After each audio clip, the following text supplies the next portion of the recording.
Okay, let's start without wasting time. कैसा रहा आज का दिन अपना, मेरे को कमेंट्स में ज़रूर बताना। और आगे बढ़ते हैं, अभी फिलहाल एनालिसिस करते हैं कल फ्राइडे की, ठीक है। और सैटरडे को मार्केट खुला हुआ है, वो चीज़ को ध्यान में रखना। तो अभी स्टार्ट करते हैं एनालिसिस को और देखते हैं क्या होता है, ठीक। मतलब आज तो लिटरली एक ही ट्रेड लिया, टारगेट हिट हुआ, 3 टारगेट हिट हुए, सारे चीज़ करे, उसके बाद कोई ट्रेड नहीं लिया। लेकिन मैं आपको बताता हूँ कि अगर मैं ट्रेड लेता पर्सनली तो मुझे पता है मैं ऐसे हिट करा देता। अभी रीज़न बताऊँगा क्यों ऐसा चीज़ था। लेकिन ठीक है, सेटिस्फाइड है। हालांकि ट्रेड्स बहुत बने, मतलब ऐसा नहीं था कि ट्रेड्स नहीं बने, भरपूर ट्रेड बने और इंट्राडे के अंदर अच्छे खासे ट्रेड्स बने, ठीक है। बस हाँ, जो लोग ट्रेल करते हैं ना उनको थोड़ा सा दिक्कत आ गई होगी आज के दिन, वरना सारी चीज़ें बढ़िया थी, ठीक।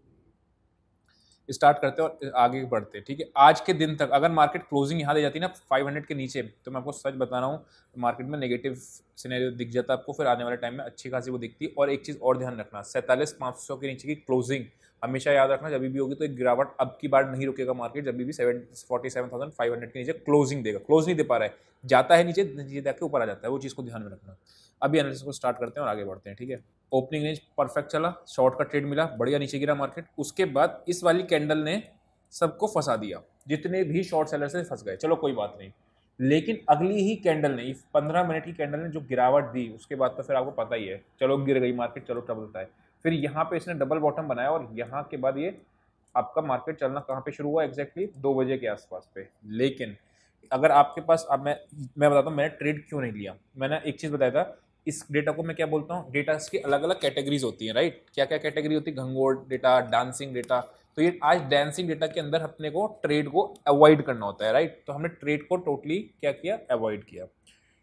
अच्छा, नीचे चार्ट्स आ गए अपना, डेटा के भी चार्ट्स आपको दिख जाएंगे चलते हुए कि यहाँ पे डेटा खराब हो रहा है, अच्छा हो रहा है, खराब हो रहा है, या आपको जैसा भी है दिखता हुआ चालू हो जाएगा, ठीक है। तो फिलहाल आज डांसिंग डेटा था तो ट्रेड नहीं लिया। लेकिन अगर आप ध्यान से देखोगे तो सडन चेंज कहाँ पे आया था, 20 से 70, कहाँ पे, 2.25 से 2.30 के बीच में, यानी 2.25 वाली कैंडल अपने को देखनी पड़ेगी, तब आपको आइडिया लग जाएगा कहाँ पे था।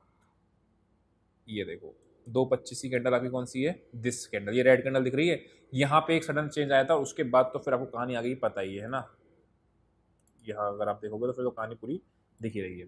चलो एनीवे स्टार्ट करते हैं, वापस से आते हैं और देखते हैं आगे क्या एनालिसिस कल के लिए। अब एक्चुअली आपकी एनालिसिस स्टार्ट होती है। यहाँ पे सारे शॉर्ट सेलर्स फंस गए, ठीक है। अब ये आपके जो फंस के चले गए ऊपर आइए शॉर्ट कवरिंग दबा के, ठीक। सिंपल है, अब तो कोई टफ है ही नहीं, मार्केट में कुछ बचा ही नहीं है। क्या होगा, 3 केसेस होने वाले हैं। कहाँ खुलेगी अभी हम लोग डेटा पे चल के देखेंगे, लेकिन अभी आप समझो क्या, मार्केट खुली गैप डाउन, गैप डाउन खुलेगी, ऊपर ये रेजिस्टेंस बन जाएगी, नीचे ये सपोर्ट बन जाएगी, मार्केट आपकी साइडवेज हो जाएगी, इन दोनों के रेंज में घुस जाएगी अगर मार्केट गैप डाउन खुलती है। Case number 1।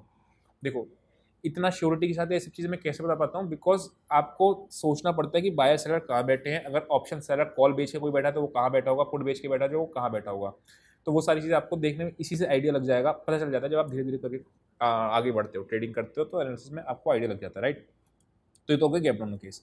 What if market खुली गैप अप, अगर मार्केट खुलेगी गैप अप तो फर्स्ट हाफ में वही तेजी वाली चीज़ थी, ठीक है। एक सेकंड रुकना जरा सा, ये आ गया, ठीक है। यहाँ पे अभी भी शॉर्ट्स के कॉल्स जो बेच के बैठे हुए हैं, यहाँ वाले लोग ये अभी भी सेफली बैठे होंगे, मतलब उनके भाव पे नहीं आई होगी अगर जो लोग यहाँ बेचे हैं, कहाँ पे, इस जगह पे।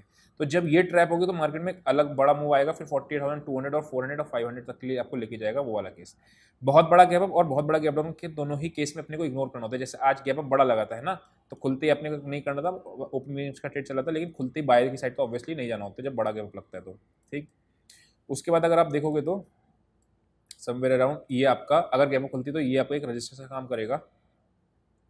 एक चीज को ध्यान समझना, पता है क्या ध्यान से समझना, अगर मार्केट खुलती है गैप अप और आपका ये इसके नीचे क्लोजिंग होती है, क्या मैं बोला, मैं ध्यान समझना, अगर मार्केट खुलती है गैप अप और क्लोजिंग होती है इस एरिया के नीचे, तो फिर आपका डाउन साइड ट्रेंडिंग को प्लान करना। आज भी डाउन साइड ट्रेंडिंग ही था मार्केट, बट वो लास्ट में जो इस स्पाइक के बाद और फिर बाद में तो आपको पता ही है, मतलब एक्शन के साथ मिला, ऐसा नहीं था। अगर आपने ऑप्शन बेच के रखा है ना, कॉल बेच के, तो आपके पास इनफ टाइम था एग्जिट करने का। इस वाले पे तो नहीं था, खैर इस वाले मूव पे तो नहीं था, लेकिन यहाँ पे आपको कंसोलिडेट होने के सिग्नल मिल गए थे कि यार मार्केट से आप एग्जिट कर जाओ अगर आप कॉल बेच के बैठे हो तो, है ना। तो वो चीज़ है। आगे बढ़ते हैं, गैप अप खुला तो वो चीज़ अपने को ध्यान रखनी, नहीं तो फिर आप सिंपली क्या करना, ओपनिंग रेंज ब्रेकआउट की स्ट्रेटेजी को नॉर्मली लगा लेना और उसको आप यूज़ करोगे तो आपको आइडिया आराम से ट्रेड मिल जाएगा, अगर गैप अप छोटा लगता है तो, बड़ा नहीं लगता है तो। ये हो गया अपना क्या, गैप अप के साइडवेज का केस खुलेगा तो आपको फिर 10 बजे से पहले ट्रेड नहीं लेना पड़ेगा, बिकॉज मार्केट थोड़ी सी वॉलिटिलिटी होगी। यहाँ पे बायर बैठे हैं, प्रॉफिट बुक करने आ सकते हैं, पीछे शॉर्ट सेलर्स बैठे हैं, वो कवर करने आ सकते हैं। तो अगर साइडवेज खुलती है तो आपको ओपनिंग रेंज लगा सकते हो, बट एग्रेसिव की किधर की साइड पे नहीं होना चाहिए, ठीक है। अब मुद्दा आता है कि ब्रेकडाउन कहाँ है, कुछ लेवल्स नोट करा रहा हूँ, वो लेवल्स को ध्यान से नोट कर लेना। सबसे पहले ये तो आपका एक लेवल है, ये 47,500 तो आपका है ही है, ठीक। एक लेवल को ये मार्क कर लेना, अगर गैप खुलती है तो कौन सा, पहले सारी डिलीट कर दूँ, ठीक है। 47,850 का अगर गैप खुलती है, सपोर्ट ये मिलेगी फिर उसको, ठीक है। उसके बाद यहाँ के आसपास कोई एक्शन मिलता है तो पॉजिटिव, तो बाय की साइड पे जाएंगे। दूसरी चीज़, अगर अब ऊपर की साइड कहाँ पे आ रहा है, 48,200 के आसपास जो हम लोगों ने देखा था ये, ठीक है। ये आपका सेकंड लेवल आ रहा है। थर्ड लेवल क्या आ रहा है, लेवल बेस्ड ट्रेडिंग करेंगे, ब्रेकआउट ट्रेडिंग को थोड़ा सा अवॉइड करेंगे, डेटा के ऊपर ज़्यादा भरोसा करेंगे अगर आपका ब्रेकआउट आ रहा है तो, ठीक है। उस चीज़ को ध्यान में रखना। तो 460 आपका सेकंड लेवल है, और इवेंचुअली 500 तो आपका है ही है, वो जो आपका 500 के आसपास ही है, इसके नीचे, ठीक। ये 4 लेवल के आसपास पे ही कोई एक्शन बने तभी ट्रेड करूंगा, नहीं तो उसके अलावा ट्रेड करने पे मैं ज़्यादा इंटरेस्टेड होऊंगा नहीं। रीज़न क्या है, नीचे आपके पुट राइटर्स हैं, ऊपर आपके कॉल राइटर्स हैं, दोनों तरफ मार्केट में मूव मिल सकता है। बट एक चीज़ को आप ध्यान में रखना, क्या, वन डे के चार्ट पे ब्रेकआउट के करीब है मार्केट।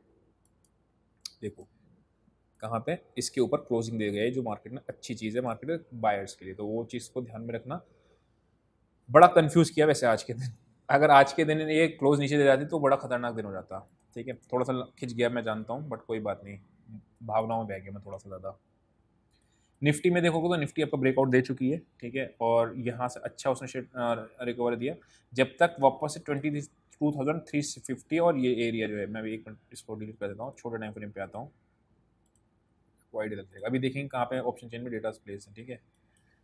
जब तक मार्केट किसके, इसके नीचे क्लोजिंग नहीं देती 22,300 के नीचे, तब तक मैं बेरिश मत जाना, ऊपर के लेवल पे चले जाना। 22,500 ऑब्वियसली वो होता है आपका साइकोलॉजिकल लेवल है, तो 22 सेल वाले कहाँ ढूंढेंगे, 22,500 के आसपास या 22,300 का ब्रेकडाउन होने के बाद।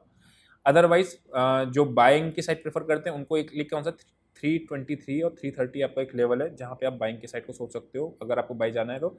नहीं तो हाई तोड़ने पे आप बाई जा सकते हो, बट कम क्वांटिटी पे जाना। मैं आजकल ब्रेकआउट ब्रेकडाउन ट्रेडिंग को अवॉइड करता हूँ, रिवर्सल ट्रेड को ज़्यादा प्लान करता हूँ, बिकॉज चल रहा है ना, this is a reversal trade ना, ये वाला रिवर्सल ट्रेड है, कोई ब्रेकडाउन का ट्रेड नहीं है। इसके नीचे ब्रेकडाउन नहीं कर रहा हूँ मैं आजकल, रिवर्सल को ज़्यादा अच्छा ट्रेड चल रहा है प्लान। जैसे आपको देखोगे यहाँ पे भी आपका रिवर्सल बढ़िया चला, ये वाली जगह पे, यहाँ पे भी आपका रिवर्सल बढ़िया चला, ठीक है। यहाँ देखोगे तो आप यहाँ पे इस जगह पे भी रिवर्सल अच्छा चल रहा, ठीक। यहाँ पे रिवर्सल में ऐसे हिट हुआ था, तो ठीक है, लेकिन आजकल रिवर्सल ट्रेड ज़्यादा अच्छे चल रहे हैं, ठीक है। तो लेवल्स हमने इसमें भी नोट कर लिए, 22,300, 22,500 ऊपर पे निफ्टी को, और 22,100 के नीचे, जैसे उसमें 500 का लेवल आता है बैंक निफ्टी में, वैसे इसमें कौन सा है, 100 का लेवल है। तो उसको ध्यान में रखना कि 100 का लेवल के नीचे क्लोजिंग पे ही निफ्टी आपकी टोटली वीक होने वाली है। चलते हैं अपन लोगों पर ऑप्शन चेन पे, और ऑप्शन चेन पे चलने से पहले आपको क्या करना होता है, वीडियो को लाइक करना होता है, और लाइक करके आपने सब्सक्राइब भी कर देना होता है अगर आप इंडेक्स ट्रेडिंग करते हो, ठीक है। आगे बढ़ते हैं, आगे बढ़ के देखो क्या दिख रहा है आपको। पहले तो ये हटाते हैं, मज़ा आया मार्केट में, क्या ही खतरनाक मार्केट थी, ठीक। मतलब मैंने लिटरली एक ही शॉर्ट का ट्रेड लिया था, बस वही चला था, उसके अलावा ट्रेड नहीं किया, लेकिन देखने में जस्ट टू सी, बिकॉज मेरे ना कुछ रूल्स होते हैं कि मैं इस दिन ट्रेडिंग नहीं करने वाला, कि मुझे इस दिन ट्रेडिंग करनी है, इस दिन तो मुझे बाय करना ही करना है, मतलब इतने लो पीसीआर पे कोई पॉजिटिव एक्शन में बाय करना ही करना है, ओवरबाउट पे मुझे सेल करना ही करना है। तो वो कुछ रूल्स होते हैं, ठीक है। तो उस रूल्स के हिसाब से मैं ट्रेड नहीं लिया, बट ट्रेड नहीं लिया तो मुझे कोई, अब देखो मेरे सेटअप पे अगर ट्रेड नहीं बनता और मार्केट 500 पॉइंट भी चल जाए मुझे फर्क नहीं पड़ता, मेरे सेटअप पे आएगा तभी मैं ट्रेड लूंगा, मेरे एरिया में आएगी तभी बॉल पे हिट मारूंगा, नहीं तो बॉल को डिफेंड करूंगा, ठीक है। वो चीज़ को ध्यान में रखना। आगे बढ़ते हैं, और आगे देखने में क्या दिख रहा है, 22,500 पे आपकी 16 लाख है, और इधर आपका OI चेंज कहाँ है, 13 लाख 12 लाख, ठीक है। ओके, तो दोनों ही तरफ है, कोई सिग्नल की साइड नहीं है।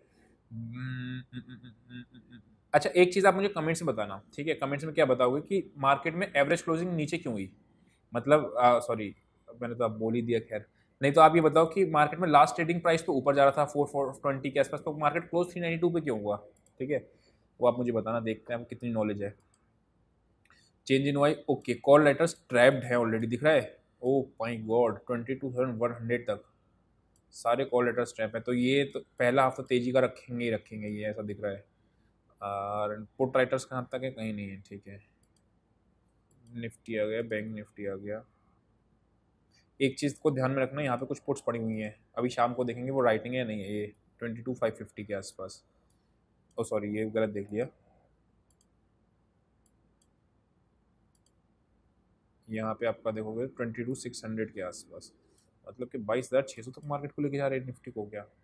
लेट्स सी, देखते हैं, मजा आएगा कल क्या होता है क्या नहीं होता। निफ्टी हो गया, बैंक निफ्टी पे आते हैं। बैंक निफ्टी पे आपका 47,500, वही मैंने जो आपको बताया था, वही पे अब सोल्जर खड़े हुए हैं आके।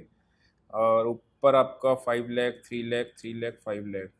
सिग्नल किधर की साइड नहीं है, बट मुझे लगता है कि मार्केट को गैप अप खुलना चाहिए। अगर गैप अप नहीं खुला तो भी फर्स्ट हाफ तेज पे रहना चाहिए, ऐसा दिख रहा है, ठीक है। अनलेस बड़ा गैप डाउन नहीं लगना चाहिए बस। कोई सिंपल है, बहुत ज़्यादा लेवल बेस करेंगे काम, प्लस डेटा को मैच कर लेंगे। अगर डेटा अच्छा कह रहा है तो ट्रेड बाय साइड लेंगे, तो खराब कह रहा है तो सेल साइड लेंगे। दोनों साइड अगर रेड है तो ऑब्वियस सी बात है आपको नेगेटिव साइड में जाना है। गंगोर नेगेटिव है तो फिर मैं बाय क्यों करूँ, प्लान में हो तो, है ना। तो वो चीज़ है, बट ठीक है, चलो ठीक है, अभी रखते हैं, अभी के लिए इतना ही। See you next session, till then bye bye.